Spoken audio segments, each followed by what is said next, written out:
السلام عليكم ورحمة الله وبركاته. هنعمل مع بعض سلطة التومية بمكونين فقط. يلا بينا نشوف الطريقة.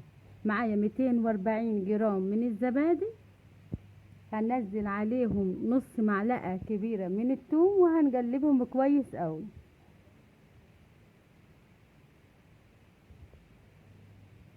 معايا المكون ده المايونيز، هنضيف 3 معالق من المايونيز.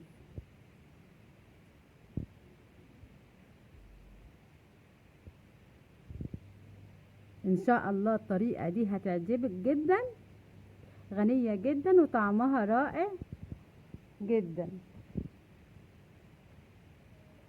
هنضيف ال3 معالق من المايونيز ونقلبهم كويس قوي في السلطة دهية مع المكونات مع بعض.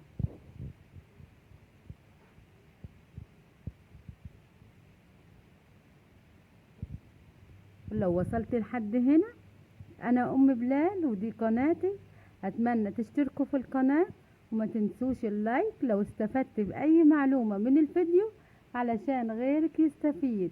الطريقة سهلة وبسيطة وسريعة وفي دقيقة واحدة.